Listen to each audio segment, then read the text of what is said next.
Welcome back to the deep dive. Today, we are doing something that feels a little bit like archaeology and a little bit like engineering. We're stripping everything back. We are getting down to the absolute bare bones. Quite literally. We are tackling the musculoskeletal system. It's the big one, chapter 26 in Robbins and Cotran, and the corresponding osteoarticular section in Underwood's pathology. And I have to be honest with you, when I first saw this on the schedule, I had this flashback to high school biology. You know, that plastic skeleton hanging in the corner of the classroom? I never know that one. Yeah, ours was named Mr. Bones. It was dusty, a bit yellowed, and it just hung there. You know, it was static. And I think for a lot of us, that's the mental model we have of our own skeleton. That's just a scaffold. Exactly. It's just a coat hanger for our muscles. No. Or like a rock we carry around so we don't turn into a puddle on the floor. That is the single most common and most profound misconception we have to dismantle today. If there is one thing, just one, that you take away from this entire deep dive, it is this. Your skeleton is not a rock. It is a hive.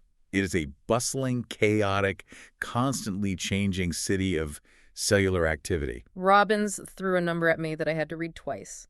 It said the skeleton turns over about 10% of itself every single year. Exactly. I mean, think about that. Just let that sink in. Yeah. Every 10 years, you have, for all intents and purposes, replaced your entire skeleton. That's the ship of Theseus, but it's me. It's the biological version, yeah. Huh. And it's not doing this just for fun or to stay fresh. It's doing it to adapt. And that really is the central theme of today's conversation. Structure meeting load? Structure meeting load. I like that. It sounds like an engineering principle. It is. It's the fundamental tension of the entire system. How does living tissue manage to be rigid enough to protect your brain from a fall? To literally act like a suit of armor, while at the same time being flexible enough to let you sprint for a bus without shattering? Right. And, maybe most importantly for pathology, what happens when that incredible, delicate balance is lost? And we have a massive itinerary to cover today. We're going to start with that normal physiology, the remodeling ballet happening inside your bones right now. Right, the baseline. Then we're going to look at what happens when the resources run out. The metabolic diseases like osteoporosis. We'll cover the invader's infection and trauma. We'll look at the rebel's tumors, neoplasia, and finally, the failure of the hinge, arthritis. It's a full life cycle, from the collagen molecule all the way to the hip replacement. It's a huge topic. It is. And just a quick reminder for the learner listening in, we are synthesizing two absolute titans of pathology here. We've got Robbins, which gives us that incredible systems-based breadth, the big picture, the clinical pathological story. And we're pairing it with Underwood, which is just famous for its mechanistic clarity. It gets right down to the nuts and bolts explaining the why. So Robbins is the map of the city. And Underwood is the architectural blueprint for the buildings. It's a really powerful combination. But as always, this deep dive is a scaffold. We are building the conceptual framework so that when you go back and read the chapters, which you absolutely must do, the bricks will have somewhere to land. This isn't a substitute for the reading. Never. It's a guide to make that reading more effective. Okay. So let's start at the very beginning, the living scaffold. If I'm a chef and I want to cook up a human femur from scratch, what ingredients do I need? Because looking at the source material, bone is... It's a composite material, right? It is the ultimate composite material. Civil engineers have spent decades trying to mimic what bone does naturally. And to understand it, you have to understand two opposing forces, tension and compression. Okay, let's unpack those. What's the difference? The compressive strength is the ability to withstand squeezing forces. Imagine a stone pillar holding up a heavy roof. That's compressive load. It's pushing down. Okay, squeezing. Tensile strength is the ability to withstand pulling or twisting or bending without snapping. Think of a steel cable on a suspension bridge or a rope in a tug of war. And bone somehow needs to do both of those things at once. Desperately. Think about it. If your bone were just made of stone-like minerals, it would be incredibly hard. It would have great compressive strength. But the moment you jumped off a curb, the shock would shatter it like glass. It would be far too brittle. Right. No give. No give at all. On the other hand, if it were just made of protein ropes, you'd be wonderfully flexible, but you'd collapse under your own weight. You'd be a jellyfish on the pavement. So evolution's answer was, why not both? Exactly. And it does this with an organic component and an inorganic component. The steel cable part, the tensile strength, that's the organic part. And it is overwhelmingly one thing. Type I, collagen. Collagen. The same stuff in skin. the very same family, but a different type, arranged differently. This collagen matrix is what we call the osteoid. It makes up about 35% of the bone's mass, and it gives the bone its slight flexibility, its ability to absorb energy and not be brittle. Okay, so that's the rebar. What's the concrete? The concrete is the inorganic part, it's minerals. Specifically, it's calcium and phosphate, which team up to form these incredibly hard, needle-like crystals called hydroxyapatite. Hydroxyapatite. This is the concrete that gets poured around and into the collagen rebar. It provides that incredible structural rigidity and compressive strength. You know, Robbins make the point that 99% of your body's entire calcium store is locked away in this bone bank, which, I mean, it sounds great for structure, but as we are going to see later, it's actually a bit of a liability. It's a huge liability. It's a conflict of interest built into your own body because the skeleton is serving two masters. It's a structural organ, yes, absolutely, but it's also the National Reserve Bank for calcium. And some customers are more important than others. Infinitely more important. If your body, specifically your heart muscle or your neurons, needs calcium to function, the body will not hesitate for a second to raid the bank. It will authorize a withdrawal, even if that withdrawal compromises the structural integrity of the bank itself. That is a massive foreshadowing for the entire metabolic section. But okay, before we get there, we have the materials, collagen, and calcium. But who is doing the work? Who is the construction crew? The cellular cast. And this is where it gets really interesting. You have three main players in this drama, and you need to know them intimately because they're constantly talking and often arguing with each other. All right, let's meet them. First up, the builders. These are the osteoblasts. I always tell students, just remember, B for builders. These are the cells that line the surface of the bone. Their job is twofold. First, they synthesize that collagen matrix, the osteoid. Then they initiate the mineralization process. They are the construction crew putting up the frame and then calling in the cement truck. Okay, osteoblasts build. Then we have the destroyers. The osteoclasts. You can remember C for consumers or crashers or chewers. I always think of them as the demolition crew. That's a perfect analogy. But they are fascinating, almost terrifying little cells. They are not even related to the osteoblasts. They come from a totally different cellular lineage, the monocytomacrophage line. Wait, macrophages, like the immune cells that eat bacteria. The very same. An osteoclast is essentially a group of macrophages that have fused together to become a giant, multinucleated cell that has been specialized to eat bone instead of bacteria. How on earth do they destroy rock? Do they have tiny jackhammers? It's pure chemical warfare. It's amazing. The osteoclast latches onto the bone surface and creates a sealed-off zone underneath itself, kind of like a suction cup. We call this the ruffled border. Okay. Then it pumps hydrochloric acid into that space to dissolve the mineral component, the hydroxyapatite. And at the same time, it secretes protease enzymes, like cathepsin K, to digest the collagen. They literally dig an extracellular trench called a resorption pit, or a house ship's lacuna. That seems incredibly aggressive for a normal physiological process. I mean, why would we want cells that are designed to dissolve our own skeleton? Because you cannot remodel a house without tearing down a wall first. And that brings us to the third and arguably most important player, the foreman, the conductor of the orchestra. The osteocytes. These are the most abundant cells in bone, but they're so often overlooked. Osteocytes are actually retired osteoblasts.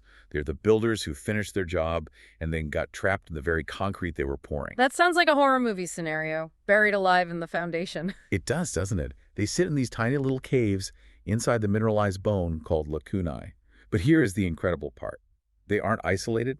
They don't just sit there. They have these long spidery arms, these dendritic processes that travel through microscopic tunnels in the bone, we call them canaliculi, to touch the arms of other osteocytes. So the whole bone is wired, it's networked. Completely wired. It is a massive, interconnected sensory network. And this is where our theme, structure meets load, becomes literal, at a microscopic level. How so? When you walk, or you run, or you lift a heavy weight, your bone bends. Just a minute amount, but it bends. That bending squeezes the fluid that's inside those tiny tunnels, the canaliculi. And the osteocytes with their little arms, they feel that. They feel the fluid shear stress. They are mechanosensors. They translate that physical mechanical signal into a chemical one. This process is called mechanotransduction. So if I decide to take up powerlifting, my osteocytes feel that new heavy strain and they send out a memo saying, hey, we need more reinforcement on the lateral cortex of the femur. That is exactly what happens. The signals to the osteoblast on the surface build more bone here. Conversely, if you go to space or you're on bed rest for 3 months, the osteocytes sense the lack of stress. They send out a different memo. We aren't using this wing of the building. It's inefficient. Tear it down to save energy and resources. And they signal the osteoclast to come in and start resorption. Wow. So the architecture of our bones is literally a physical, living record of how we have used them throughout our lives. Form follows function, and the osteocyte is the mediator. This leads us directly to the remodeling cycle. Underwood has a great section on this, calling it the BMU, the basic multi-channel unit. Multicellular. But yet, Multicellular unit. it's key. Remodeling isn't just random chaos with builders and destroyers running around everywhere. It happens in these discrete packets, these organized teams of cells that move along the bone surface like a little construction crew. And it always follows the same sequence. You must know this sequence. Resorption, reversal, formation. Precisely. You have to dig the hole before you can fill it. The osteoclasts are activated. They arrive first. They dig the trench. That's resorption. It takes about 3 weeks. Then there's a pause, a cleanup phase where other cells come in and prepare the surface. That's reversal. Then the osteoblasts arrive and lay down new osteoid and mineralize it. That's formation. And it takes about 3 months. So it takes much longer to build than to destroy. Much longer. It's an imbalanced process, time-wise, which is another hint as to why things can go wrong. Now, we have to get technical for a minute, because both Robbins and Underwood spend a significant amount of time on how these cells talk to each other, and there is one molecular pathway that basically runs the whole show. You're talking about the RANKL OPG pathway. This is the alphabet soup that confuses everyone in first year. It is the holy grail of bone biology. I'm not exaggerating. If you understand this pathway, you understand osteoporosis, you understand how bone tumors cause destruction, you understand rheumatoid arthritis, and you understand the pharmacology of the drugs we use to treat them. It's central to everything. Okay, so let's break it down. Let's use an analogy to make it stick. Okay.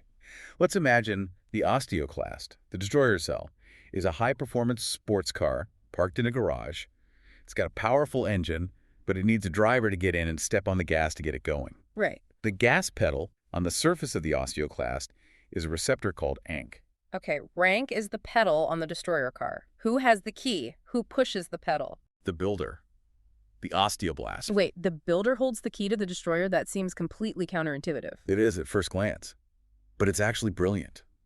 It ensures that building and destruction are always coupled. They're always in communication. The osteoblast produces a molecule on its surface called RANKAL. The L stands for ligand. RANKAL is the foot that comes over and steps on the rank gas pedal. So when rank L from the builder binds to rank on the destroyer. The osteoclast revs up its engine, activates, forms that ruffled border, and starts chewing up bone. So if I have a lot of rank L floating around in my system for some reason. You're going to lose bone. Your destroyers are in overdrive. Your foot is slammed on the accelerator. But surely the body has a safety switch. A brake pedal. It does. And this is the elegant part. The osteoblast, the very same cell that makes the accelerator, also produces the brake. It's a molecule called OPG. The full name is osteoprogerin. Osteoprogerin. So bone protector. Exactly. And you can think of OPG as a decoy. It's a soluble molecule that looks just like the rank receptor. So it tricks the RNCOL. Precisely. OPG floats around in the microenvironment and intercepts the anacal. It grabs the foot before it can ever reach the gas pedal.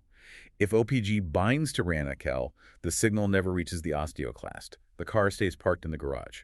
So this is incredible. The entire system, the entire bone density of your body boils down to the ratio of these two molecules produced by the same cell. The RANKL to OPG ratio. It is the master thermostat for bone density. If RANKL is high relative to OPG, you lose bone. If OPG is high relative to RANKL, you maintain or build bone. And this explains so much pathology. This is why hormones are so critical, specifically estrogen. This is the exact mechanism of postmenopausal osteoporosis. Estrogen is a powerful stimulator of OPG production by osteoblasts. It keeps the OPG levels high. So for her entire reproductive life, a woman's estrogen is effectively keeping the brake pressed down on bone destruction. So when a woman hits menopause and her estrogen levels crash, OPG production plummets. The brake is released. RANKL, which is also stimulated by other things like inflammatory cytokines, suddenly runs rampant. It's unopposed, the osteoclasts go wild, and you start losing bone mass at a much higher rate. It becomes a high turnover state of bone loss. that is such a clean, beautiful mechanism. It makes the entire disease process make perfect sense. It does. Okay, Before we leave the normal physiology, we need to make one more critical distinction. Robbins talks about woven bone versus lamellar bone. Yes. This is the difference between emergency, slapdash construction, and fine architectural carpentry. Explain that. Woven bone is what your body makes when it is in a hurry. Let's say you break your leg or you are a fetus growing at an incredible rate. You need bone and you need it now. So the body just throws down collagen fibers in every direction. It's haphazard, disorganized, like a tangled bowl of spaghetti.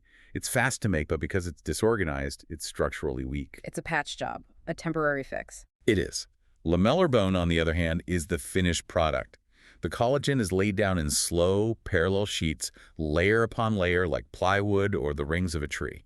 It's incredibly strong and highly organized. So if I'm a pathologist looking at a bone biopsy slide and I see woven bone in an adult. That is a huge red flag. Yeah. It is always abnormal in an adult. It means something is wrong. It means there's a fracture that's healing, or there's an infection, or most worrisomely, there's a tumor. Something is forcing the bone to grow too fast to be properly organized. Healthy adult skeletons should be made essentially entirely of lamellar bone. Okay, so we've built the scaffold. We understand the players, builders, destroyers, conductors. We understand the signaling, the gas, and the brake. Now, let's watch it all fall apart. Section 2, metabolic bone disease. Or, as the outline says, when the bank runs dry. Yes, the silent thief, osteoporosis. Robbins has a very specific definition for this. It calls it a quantitative failure. That is a key distinction, and you have to get it right. In osteoporosis, the bone that is actually present is normal. The chemistry is fine. The ratio of mineral to collagen is perfect. It's good quality bone. There just isn't enough of it. So it's not a problem with the material, it's a problem with the architecture. Perfect. The beams of the scaffold have become too thin, and more importantly, the cross-bracing connections between the beams have snapped. The microarchitecture has deteriorated. And this ties back to that bone bank concept we touched on earlier. We have this idea of peak bone mass. This is such a crucial concept, especially for anyone younger listening right now. You spend your entire childhood and adolescence depositing bone into your skeletal bank account.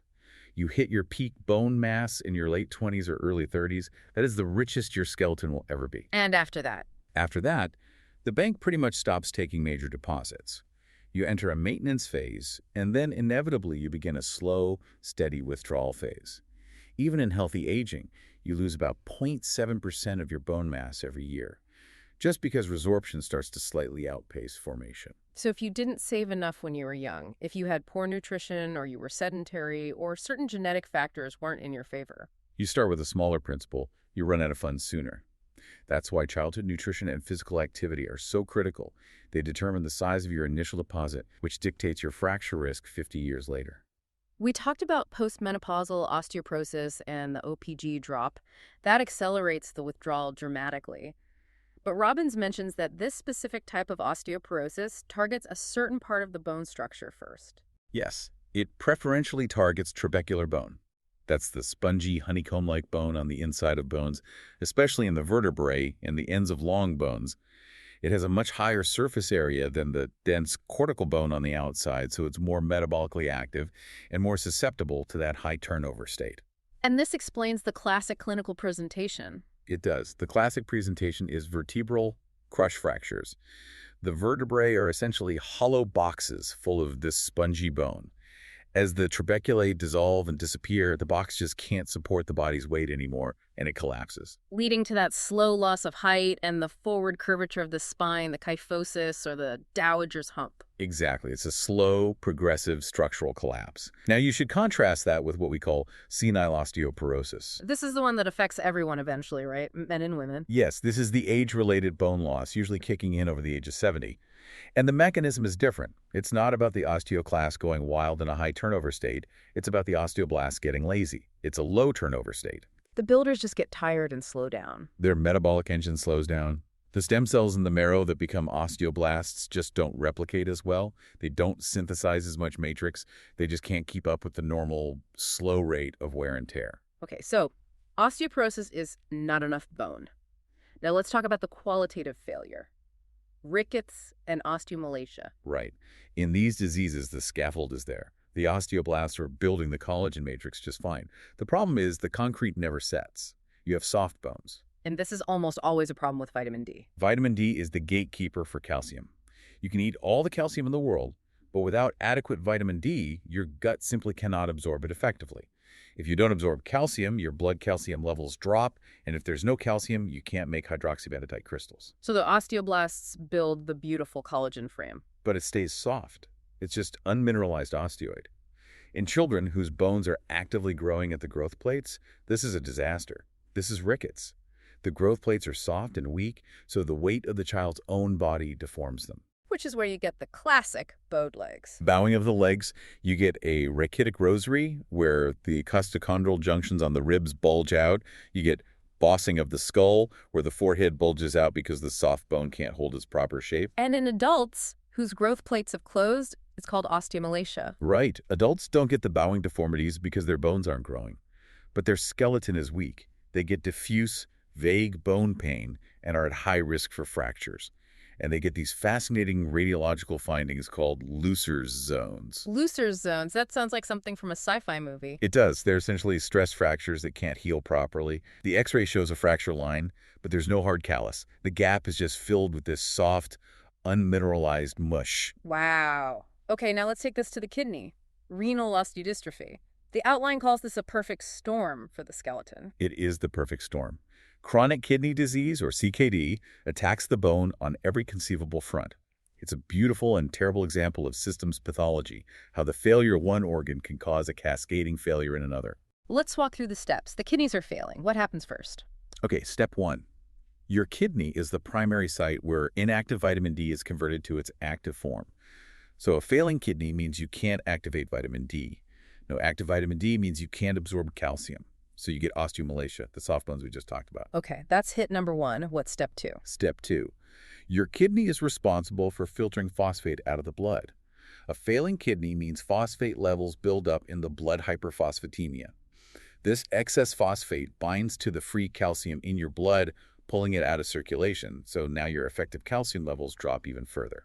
So you have soft bones and low blood calcium. Then step 3 must be the alarm bell. Step 3 is the body's panic response. The parathyroid glands in your neck detect the dangerously low calcium, and they scream, "We need calcium now to keep the heart beating."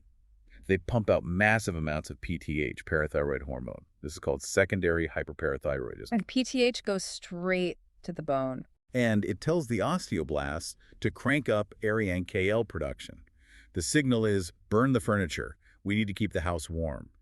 The osteoclasts are massively activated, and they strip the bone to release calcium and phosphate back into the blood. So you have soft bones from lack of vitamin D, and you have aggressively resorbed bones from the high PTH. And that's not even all. On top of all that, failing kidneys cause metabolic acidosis.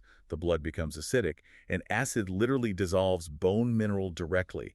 It is a total multi-pronged assault on the skeleton. Robbins mentions the Rugger jersey spine as a classic sign. Yeah, on an x-ray, the vertebrae look striped, with horizontal bands of density and transparency. It's a visual record of the chaos, a mix of osteomalacia, high turnover osteoporosis, and reactive fibrosis. Okay, let's shift gears. We've talked about not enough bone and soft bone. Now let's talk about crazy bone, Paget disease of bone.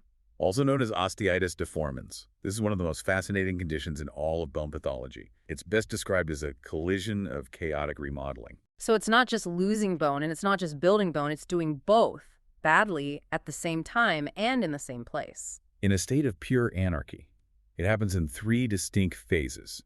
And if you're a student listening, you need to be able to visualize this progression. Okay, phase 1. The osteolytic phase. For some reason, possibly a viral trigger in a genetically susceptible person, the osteoclasts go absolutely berserk.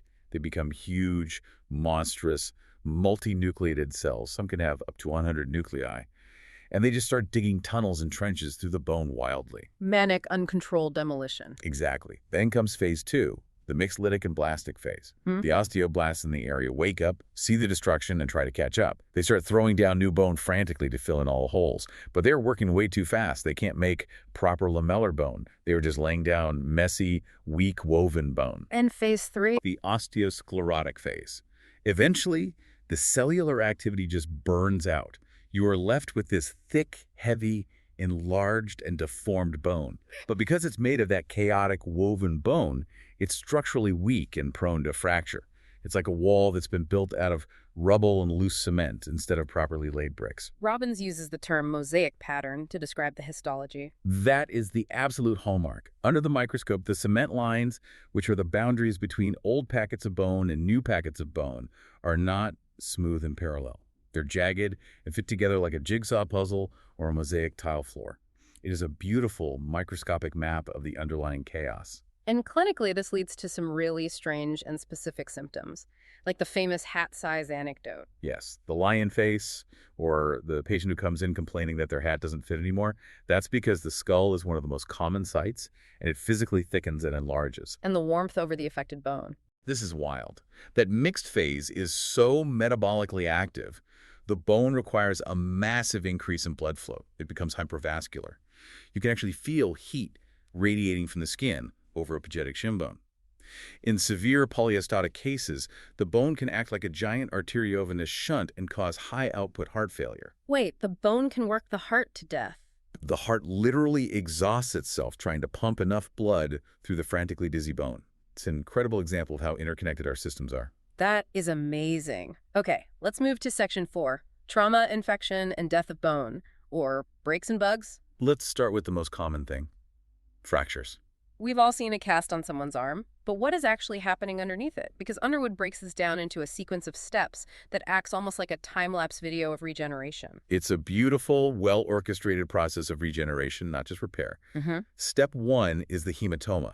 You break a bone, you inevitably tear the blood vessels that run through it, you get a big blood clot filling the fracture gap. Which sounds bad, like a bruise. But it's vital.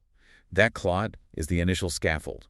It brings in platelets, which release growth factors, and it brings in the inflammatory cells, the cleanup crew, to clear away the dead tissue and debris at the fracture ends. Okay, so clot and inflammation first. Step 2. The soft callus. This happens in the first couple of weeks. The Right. body can't make hard bone instantly, so it makes something easier first. Cartilage. Fibroblasts and chondroblasts migrate in from the surrounding tissues and build a cartilaginous bridge between the broken ends. So the bone temporarily turns back into cartilage at the break site. In a way, yes. It's a process called endochondral ossification, similar to how bones grow in the first place. This soft callus provides some stability, it holds the ends together, but it can't bear any real weight. If you were to walk on it now, it would bend. Step 3 must be where it gets hard. The hard callus. Osteoblasts move in and start to mineralize that cartilage framework. They replace the cartilage with woven bone. Now it's rigid. You can start to bear weight on it. This is usually when the cast can come off. But on an X-ray, it looks like a big, ugly, bony lump. And finally, step 4, the cleanup. Remodeling. This is the slow part. It can take months, even years. The BMUs we talked about, the teams of osteoclasts and osteoblasts, come in and slowly shave down that lumpy callus, replacing the weak woven bone with proper, strong lamellar bone. Eventually, if all goes well, you might not even be able to see where the break was on an X-ray. But there's a critical catch here, stability and blood supply. The two absolute requirements for fracture healing. If you keep moving the fracture, if the cast is loose or it's a type of fracture that's hard to immobilize, you keep breaking the delicate new blood vessels that are trying to grow into the soft callus. The body eventually gives up trying to make bone and just fills the gap with scar tissue. That's a non-union. A non-union. Or sometimes a synovial-like lining can form in the gap, creating a pseudoarthrosis, a false joint. You basically have a floppy, painful hinge in the middle of your arm because the bone never successfully bridged. So what if the blood supply is lost entirely? What if the bone dies? Osteonecrosis or vascular necrosis? Bone is living tissue. It needs blood. If you cut off the arterial supply, the osteocytes die within hours. And what causes that? Trauma is the #1 cause. You break the neck of your femur, you can easily tear the small arteries that supply the femoral head. But there are non-traumatic causes too. High-dose corticosteroids like prednisone are a big one. Also sickle cell disease, where sickled red cells clog up the small vessels. Robbins describes a specific failure pattern here related to repair called creeping substitution. What's that? It's a fascinating but failed repair mechanism. The bone dies, the osteocytes are gone, leaving empty lacunae. But the mineral scaffold is still there. The body tries to fix this by growing new, living bone over the surface of the dead scaffold. That's the creeping substitution. But it's too slow. It's way too slow. The dead bone underneath is structurally weak. If this is happening in a weight-bearing area near a joint, the hip is the classic example. The structural integrity fails long before the repair is Like complete. the joint collapses. Right. And here's the key pathological feature. The articular cartilage on the very top, which gets its nutrients from the synovial joint fluid, not from the bone's blood supply, might actually still be alive and perfectly healthy. It's like a floating roof. But the floor underneath it, the subchondral bone, has crumbled into dust. It's like the foundation of a house sinking. The roof eventually caves in, causing catastrophic arthritis. That sounds incredibly painful. Now let's talk about infection, osteomyelitis. Osteo for bone, myel for marrow, itis for inflammation. Inflammation of the bone and marrow. Usually it's bacteria, and Staphylococcus aureus is the #1 villain. The terminology here is very specific and very visual. The book talks about a sequestrum and an involucrum. Yes, these are classic Latin terms that beautifully describe a bone within a bone fortress. In an acute infection, bacteria cause inflammation, and pus builds up inside the rigid bony marrow space. The pressure rises. This pressure compresses the local blood vessels, causing thrombosis and killing a segment of the bone. So you have a dead piece of bone floating in a pool of pus. That dead piece of bone is the sequestrum. It is sequestered. It's cut off from the body's blood supply. And because it has no blood supply, your IV antibiotics cannot reach it, your white blood cells cannot reach it. It becomes a perfect, impenetrable safe haven for the bacteria. So the bacteria are literally hiding inside a rock of dead bone. Exactly. And the body, realizing it can't kill the bacteria inside the sequestrum, does the next best thing. Yeah. It tries to wall it off. The living bone around the dead zone lays down a shell of new reactive bone. That shell is the involucrum. Correct. So you end up with this pathological structure. A piece of insected dead rock, the sequestrum, completely wrapped in a new bone shell, the involucrum, often with holes called cloacae that allow pus to drain out. And that explains why chronic osteomyelitis is so notoriously difficult to cure. You can't stick an IV into a rock. Often the only way to cure it is with major surgery. You have to go in and physically debride or chisel out the sequestrum to remove the source of the infection. Brutal. Okay, let's move into our fifth section, neoplasia, growth gone wrong, tumors. Right. And the first rule of bone tumors, the thing you absolutely must remember, is this. If an adult patient has a tumor in their bone, you must assume it is a metastasis until proven otherwise. So primary bone tumors are actually quite rare. Very rare in comparison. Metastases to bone are far, far more common. Cancers like breast, prostate, lung, kidney, and thyroid, those are the ones that classically love to spread to bone. Why bone? What makes it such a desirable location for cancer cells? It's fertile soil. The red bone marrow is incredibly rich in growth factors and has a sluggish blood flow, which gives cancer cells time to settle down and set up shop. And sometimes specific anatomy plays a role. Batson's venous plexus is a network of veins that connects the pelvis directly to the spine, which is one reason why prostate cancer so often metastasizes to the lumbar vertebrae. Robbins makes a clear distinction between lytic and blastic metastases. Yes, and this ties right back to our Ehrens-Kale story again. Most tumors like lung, kidney, multiple myeloma secrete chemicals like parathyroid hormone-related protein, PTHrP, that stimulate the osteoblasts to crank up Ehrens-Kale production.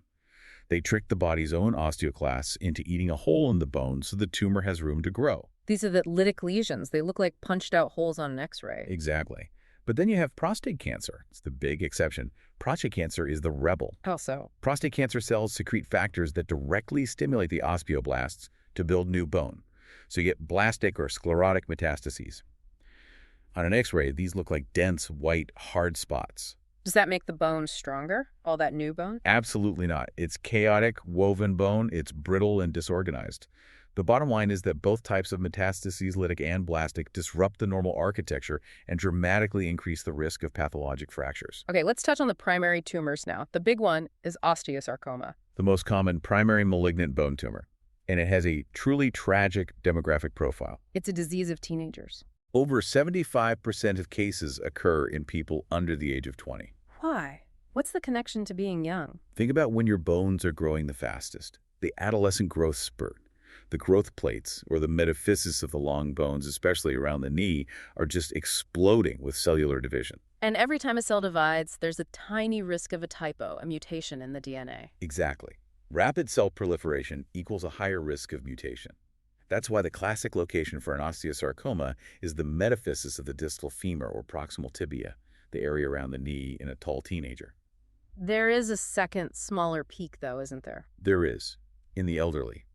And that is almost always a secondary cancer, arising in a bone that was already damaged by Paget disease, which we talked about, or from previous radiation exposure. So how do we diagnose it? As a pathologist, what are you looking for under the microscope? The diagnostic key is the product. The malignant tumor cells must be producing osteoid. They are cancerous osteoblasts, and they are trying to do their job, build bone, but they're doing it badly. They make this pink, lace-like, unmineralized matrix.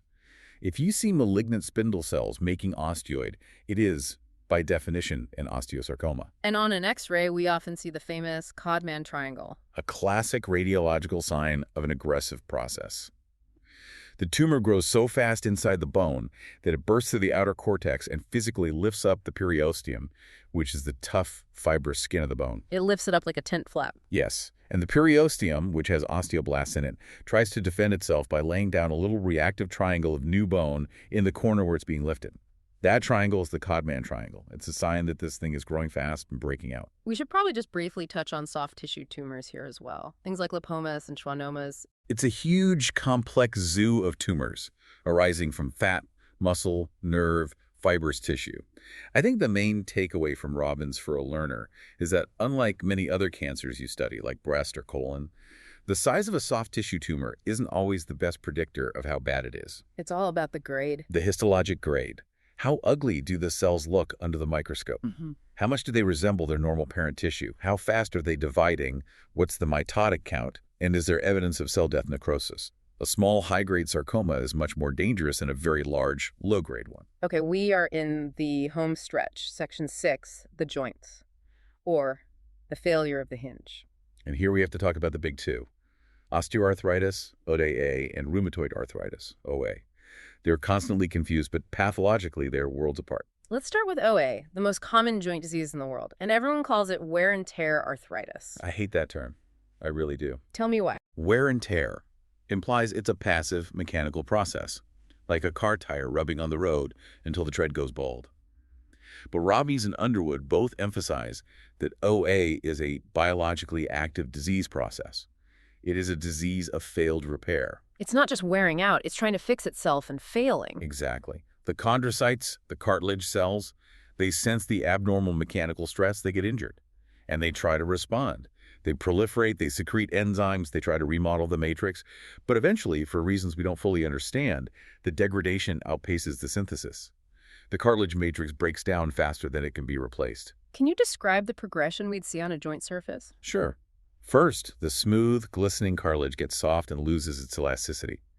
Then you start to see cracks and fissures in the surface. This is called fibrillation. It looks like cracks in the glaze of an old ceramic plate. And then pieces start to flake off into the joint. Exactly.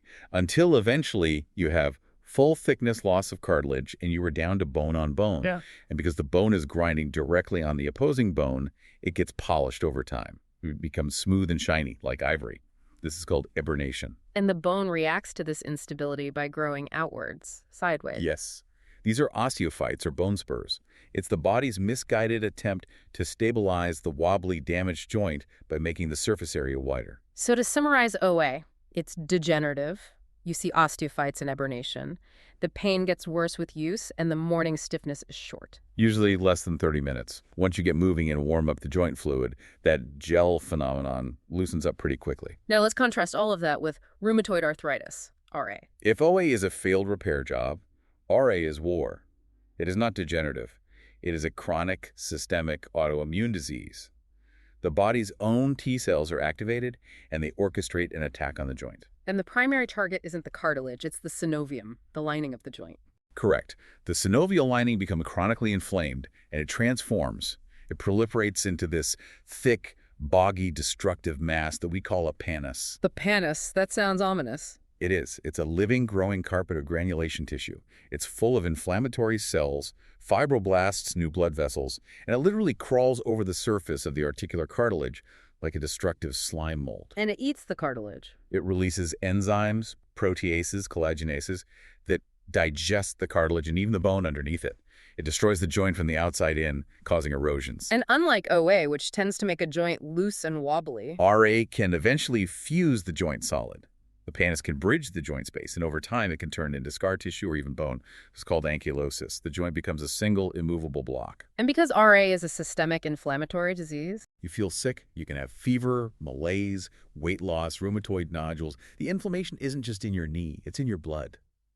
And that's reflected in the morning stiffness, which lasts a long time, often an hour or more.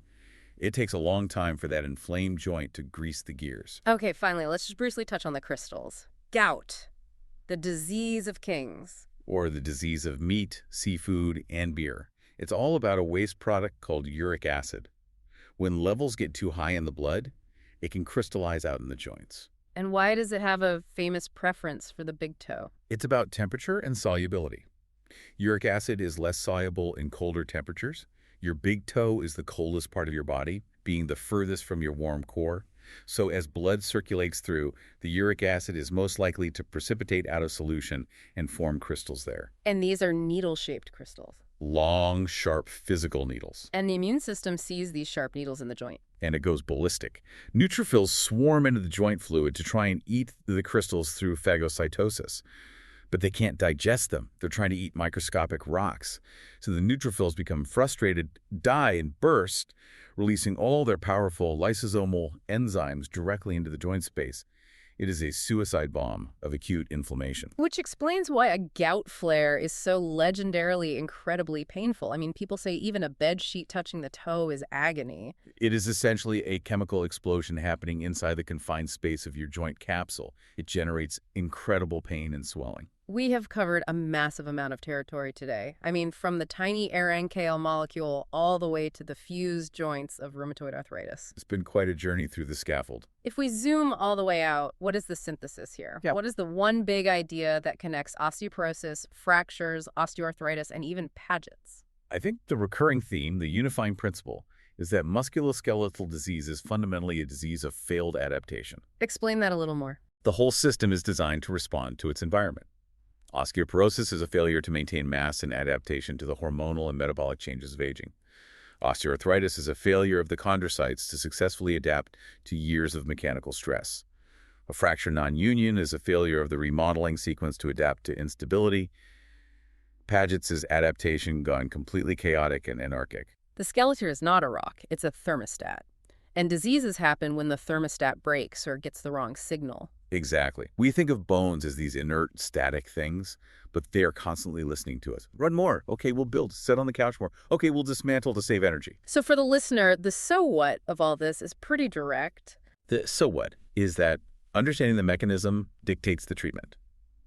Why do we give bisphosphonates for osteoporosis? Because they are toxic to osteoclasts. They inhibit them, effectively tilting the rank-LBG balance back towards safety. Why do we use TNF inhibitors for rheumatoid arthritis? Because TNF is a key cytokine that drives the formation of the pannus. Why do we fix fractures rigidly with plates and screws? To provide the stability that allows the soft callus to form and bridge the gap. It all comes back to the cellular logic. It always does. I want to leave our listeners with one final provocative thought. We talked about bone being a bank account. Yes. It really strikes me that bone health is silent. You don't feel osteoporosis. You don't get a bank statement in the mail. You don't feel your account draining away until the day the check bounces, the day you slip and fall and fracture your hip. That is the frightening reality of it. Our skeleton is incredibly stoic. It tolerates decades of a sedentary lifestyle or poor nutrition or hormonal changes without a single complaint, until the moment of catastrophic structural failure. And it raises a really interesting question about our modern lifestyle. I mean, we evolved over millennia to load our bones, to hunt, to gather, to run from predators. And now we sit. We sit in cars, at desks, on couches. We are actively removing the very signal mechanical load that the osteocytes need to send the memo to maintain the building. We are voluntarily turning down the maintenance signal for our own house. Something to think about the next time you consider taking the elevator instead of the stairs. Indeed. Go lift something heavy. Your osteocytes are waiting for the call. A huge thanks to Robbins and Cotran and Underwood's Pathology for providing the incredible source material for this. And for our listeners, especially students, now is the time. Go read that chapter in Robbins. It will read like a novel now that you know all the characters. Use this deep dive as your map, but you have to explore the territory yourself. We'll catch you on the next deep dive. Stay curious.